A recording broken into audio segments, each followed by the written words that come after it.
Growing up, if you ever watched Ocean's 8, White Collar, related to Loki and the Avengers, or simply rooted for the underdog, then Six of Crows is for you.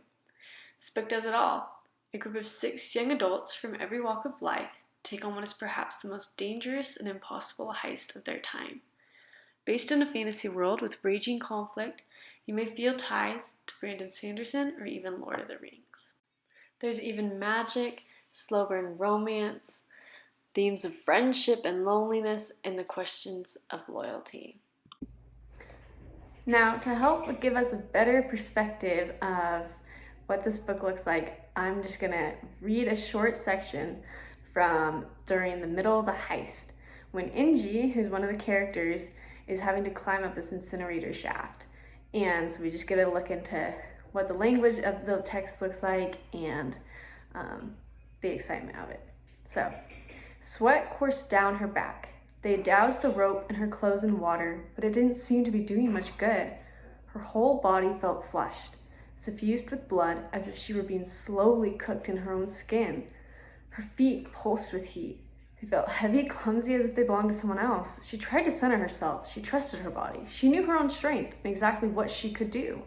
Another hand up, forcing her limbs to cooperate, seeking a rhythm, but finding only an awkward syncopation that left her muscles trembling with every upwards gain. She reached for the next hole, digging in. Climb, Inji.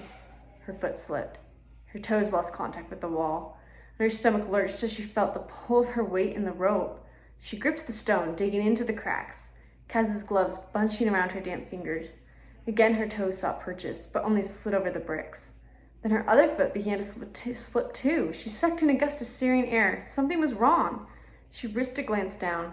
Far below, she saw the red glow of the coals, but it was what she saw on her feet that shocked her heart into a panicked gallop. They were a gummy mess. The soles of her shoes, her perfect beloved shoes, were melting. It's all right, she told herself. Just change your grip, put your weight in your shoulders. The rubber will cool as you go higher. It will help you grip. But her feet felt like they were on fire. Seeing what was happening had somehow made it worse, as if the rubber was fusing with her flesh. And she blinked the sweat from her eyes and hauled herself up a few more inches. From somewhere above, she heard the chime of the elder clock. The half hour or quarter till. She had to move faster. She should be on the roof by now, attaching the rope. She pushed higher and her foot skidded down the brick. She dropped, her whole body stuttering against the wall as she scrambled for purchase. There was no one to save her. No Kaz to come to her rescue, no net waiting to break her fall, only the fire ready to claim her.